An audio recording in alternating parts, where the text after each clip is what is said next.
Welcome. So this is actually a video I'm doing in lieu of the usual sketch dumps I do at the end of every chapter, because I literally recorded every part of this process. Also, I consider this chapter special since it's the first one written after my hiatus, and thus represents sort of the first step into this subtle new direction Leftovers is taking regarding storytelling. So yeah, let's just jump right into it, shall we?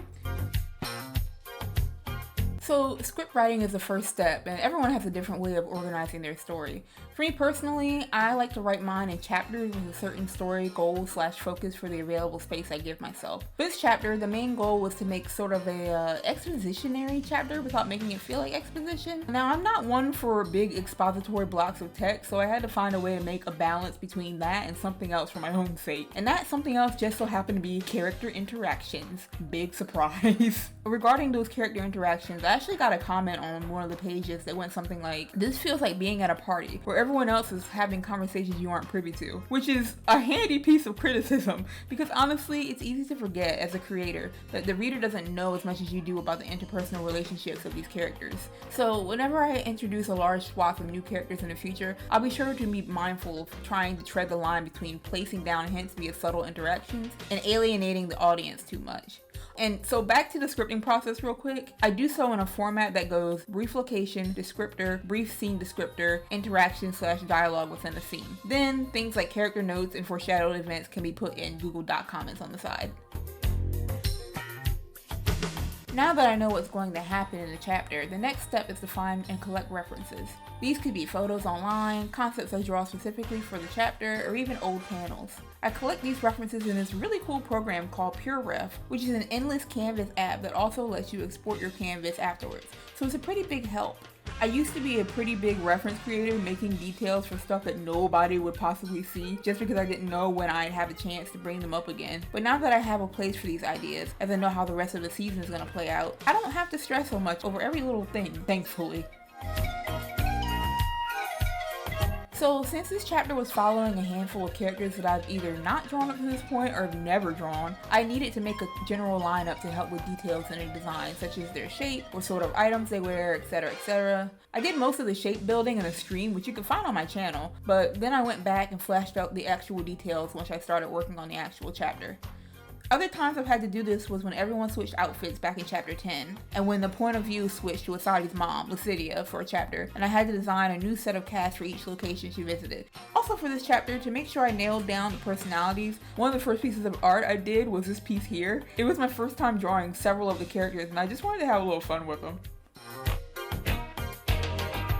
Thumbnailing is by far the second most tedious portion behind script writing for me. Maybe even more tedious in a lot of ways. Mainly because of the brain work that goes behind not only trying to figure out how to translate the script to a visual format, but also trying to figure out the best paneling to get what I need in the amount of pages I've allotted for myself without making the pages feel too cluttered. It's also usually around this point where certain improvement goals I've set up for myself start to come into play. For instance, at the end of working on chapter 17, I reviewed everything and set a goal of making my gutters smaller and making sure my paneling was tighter and less spacious. That obviously starts becoming super important with the thumbnailing process. Another thing I'd like to mention is that I thumbnail my pages individually and then combine them later. It just helps me keep better track of my panel spacing, and it also allows me to pace each page within a certain interaction or scene, or lets me dedicate a certain amount of pages per scene. Thankfully, upgrading to Clip Studio EX forever ago gave me access to a fanzine feature in which I can keep all my pages in one file and toggle between them via key commands such as the fast forward or left bracket keys. This is super helpful because I usually allot about 40 to 50 pages per chapter, so this way I don't have to have each page taking up space with its own file. And I hate to direct you to another video of mine, but going into what exactly I think about in my thumbnailing process would take way too much time. So if you want to know the details behind that, I recommend you watch this vid that I made in response to another YouTuber asking how people thumbnail. Warning, it's old, I don't quite have my broadcast voice yet. One thing I will say is that I like the thumbnail in a color and put effects and such in different colors. I don't know, it just seems more fun that way and differentiates the process from the line art process when that comes up. But let's move on for now. The next step in this whole shebang is formatting the long pages, which are the pages readers see when they read the updates. It's pretty self-explanatory. I just have my individual book file open and copy over the individual pages to a longer file. The idea is to dedicate each page to a scene or conversation. Actually, I started taking the long pages into mind while I work on my individual thumbnails, so I know how many pages to create and how many long pages I'll have. Generally, I'll have about 5 to 6 long pages, which is 5 to 6 weeks of uploading for one full chapter. Also worth noting is that I do the individual pages in 600 DPI, but in Clip Studio, you're locked to I think like 83 inches in height if you do your long pages in 600. So I usually open the long document at 300 and then resize the pages when I copy them over. That way I have enough space whenever something needs extending or such. I also put my long pages in a fanzine book, again to keep the hard drive space each chapter takes up to a minimum.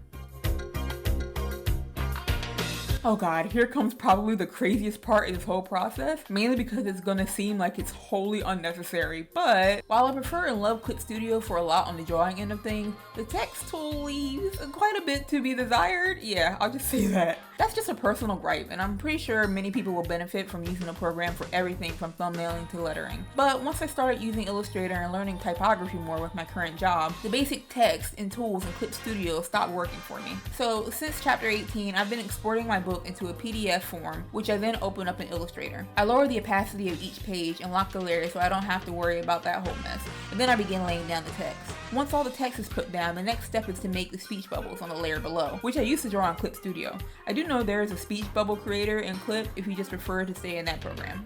Then I turn off the background layer of sketches so there's only the speech bubbles and text visible. Export each one of those artboards individually with transparency turned on, and then place them back in Clip Studio over whichever long page they belong to. I, of course, save the text file several times during this whole process because it not only takes forever, but I will also need to return to it later. It's time for the line art, which is probably the most straightforward process in this whole thing. Sometimes I'll do a different line art or even color test if I'm planning on trying a different style for this chapter versus last chapter, but because I really like the last style I landed on from chapter 17, I was able to just jump right in this time. I also consider the paneling / frame lining to be a part of this section, so just know that I placed that layer in my line art folder too. And since this section is so short, I want to take this time to remind you that it's important to keep layers clean and properly grouped, especially on pages or with styles where you're going to have a bunch of different layered effects. I also put my background and character line arts on separate layers because I usually do background lines thinner so they stand out less. And when it comes time to color the lines, I want to be able to do those in a separate color for the same reason without touching my character line art. So this is a step that I started way back in chapter 7, I believe, and have continued to this day, obviously. What I want to do is create essentially a color script. I'll screenshot each background of the chapter that has a different lighting situation and throw them in a new document. Then I'll slap some haphazard conceptual colors underneath based on the time of day or the mood I'm going for and save that as a reference. I really just started taking advantage of the Adobe suite I pay so much for in these recent chapters because then it's time to hop over into Photoshop, which has an incredible hue saturation tool.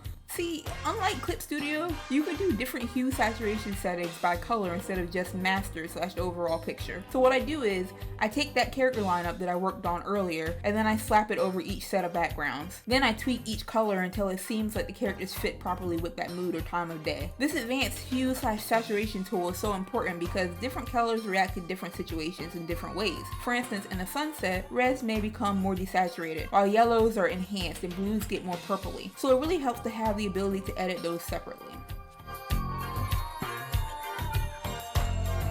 Something no other program can hold a candle to in my experience making comics is Clip Studio's Subview. It's basically a window similar to Navigator, but instead of just having a screen to look at, you can open up your reference files to color pick from. The best part about this is that you don't have to open the actual file up with all its layers and such, and so it doesn't slow the program down at all. It's even better since you can open up multiple files and toggle back and forth between them, though I do wish there was a drop down or something to pick which file you want to pull up for reference. Before I start, I always click on the main line art folder and then select the gutter space, invert the selection, and fill all my panels with a dark brown color. That way, when you start using the paint bucket to lay down your flats, you won't have a bunch of white bits popping through where the bucket couldn't fill all the way because it got stopped by ghost lines. I call this layer the base layer. Place it in a folder called the colors folder and then make 2 more layers. the background, and the character layers, so I can color each one of them separately. That said, Clip Studio also has this thing called a reference layer, where if toggled, the paint bucket can reference the lines, and it becomes an elaborate coloring book, essentially. You can set any layer to reference, but just know that all your lines have to be closed for it to color properly. That's why I usually set my whole line art folder, which includes the frames, character line art, and background line art on different layers, to be the reference point. That way nothing slips through where, for instance, I had to erase part of the frame so it wouldn't cut through someone's head. And then, flat coloring is just basically where I use the character and background color references I've created and lay down flat, unshaded colors. This process takes quite a while, but it's nice to just zone out and do. And it honestly still doesn't take me as long as thumbnailing, so that's a win in my book. Like, thumbnailing takes a month or so because of the mental work, and I can flat a whole chapter in a week given the free time and the energy. Now this step involves heading back to the PDF text file and finalizing the lettering, proofreading the text, etc., etc.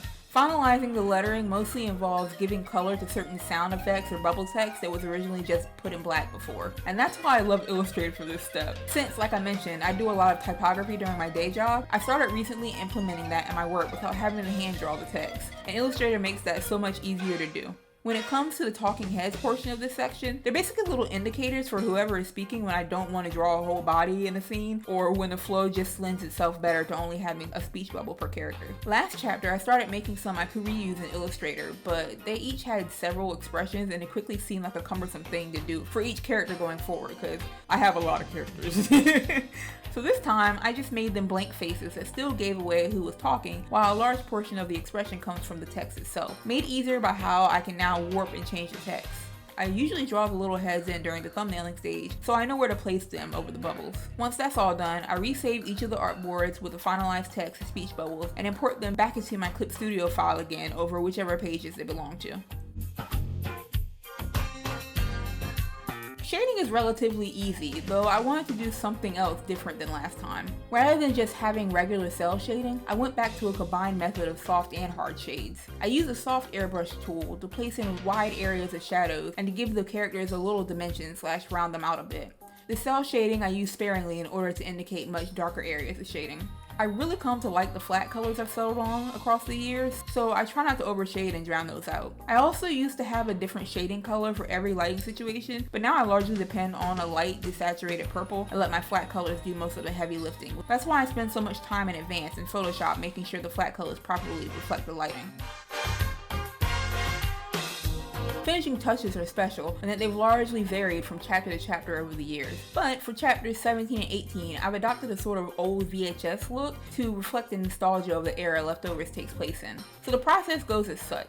First, I always color my line art something other than black to soften the look. It depends on the lighting situation, but I usually color my characters a darker red / brown, and then color the background lines a slightly lighter variant of that. Set that to multiply or linear burn, whichever one works better for the situation. Then I copy the character and background lines and then merge those together. Then, locking the pixels, I color that layer a super bright blue, which I call CRT blue for the screen I'm trying to emulate. I copy that blue layer and color the lines a bright red. Then I set both layers to screen, put them at 30% or something like that, and then shift them via selecting the entire layer. Red goes to the left a couple times and blue goes to the right a couple times, or vice versa. It really just depends on what you want to do. Put those layers underneath the main line art folder and you have your CRT effect. I put a noise texture over chapter 17 but omitted it this time. I don't know, I might try it again in the future. I kind of like the grain. I did get a comment that one of the pages gave my reader eye strain, so next time I've got to be more careful about lessening the opacity depending on the scene's lighting. Since the darker the page is, the more the CRT effect shows up as red and blue, and I think I just kept the opacity the same for all the pages this time. Next comes a bonus step that's solely dependent on the chapter, but if I have any extra materials like books or newspapers or such that need to be designed, I usually do that flat and then warp them to fit within their spot on the page. This time around, I had this really cool magazine cover that Steven signs near the beginning of the chapter that I designed in Illustrator. Speaking of the cover, that is actually one of the last things I do during each chapter, believe it or not. The reasoning behind this is because I want the cover to accurately portray the style of the chapter, and I usually experiment throughout its creation. It's also a really nice celebratory gesture to see how I can accurately incorporate all the elements from the chapter into one neatly composed image. When it comes to the creation aspect, the artwork therefore largely follows what I've done in the chapter itself, but I made this template way back in 2018 or something, so I don't have to keep setting things up every time. Well, I'm done with the chapter itself, but now comes another tedious part, which involves getting the chapter elements ready to post online. It's a good amount, so I'll try to list as simply as possible. Also, keep in mind that I don't usually do these in any specific order. I just do certain steps whenever I feel like it or have the time. So, similar to the cover, I have a template that I use for my update posts. This one was made in Illustrator, and all I have to do is change out the preview image, and then change the update title to reflect what page it is. Also in Illustrator, I've created a file for my webtoon thumbnail so I can just work on that while I work on the previews for each week. The full pages themselves usually export at like 8 inches wide by however long, but since most sites require smaller files, I shrink all the PNGs of them to be around 3 inches wide by however long. This also ensures they won't be crazy large on DeviantArt when you full size them. I do this with the cover too, though I usually make it 5 inches wide since there's a little more wiggle room. The cover file is also usually 600 dpi, so I save it as 300 dpi instead. And if any of my files turns out to be too big, I resave each of them as high quality JPEGs. Comic Fury in particular has this problem since the file size limit is so low. I think it's like 5 megabytes or something. Webtoon has this feature now where they thankfully will split up your pages for you, but I kind of still like to use Croppy to do it so I can ensure the page pieces are all the same quality all around. Croppy is a super helpful tool for any site where you need to upload your long pages in parts. If you just type it in Google, it should be the first link to show up, but if I remember, I'll put the link on this video too. Now this step usually is last on my docket, but it's time for the author's notes. I like to put little facts and such about my process and descriptions of each page, but that used to mean I'd take hours to post one single page. So I just started keeping a running Google Doc where after finishing each chapter, I'd go back and read and figure out what I'd want to say for each page, and then write up a little blurb for each week. And although I do all of this in any particular order, it is still before I actually start posting the chapter to, get stuff in ahead of time. And that's that! The full process behind what goes into making my chapters. As you can see, it's quite a bit, so I'm working on batching some processes for the next few arcs, like gathering and creating rough beforehand now that I know how the story goes, for instance. Obviously, if you're just starting a webcomic of your own, you don't need to do all of that. I mean, everyone works differently. I just like to have fun and experiment a lot. So figuring out how to alter or add on to my process is a big part of this, since Leftovers is an improvement project. But yeah, I hope you enjoyed this more in-depth peek into how I work, and I hope it provided a bit more extra context than the sketch dumps I usually do after my chapters. Leftovers is my baby, and if you'd like to read it, you can find my links in the description and the pinned comment below. For now though, I'll see you when I see you, and hope y'all have a good one. Pcaara, signing out.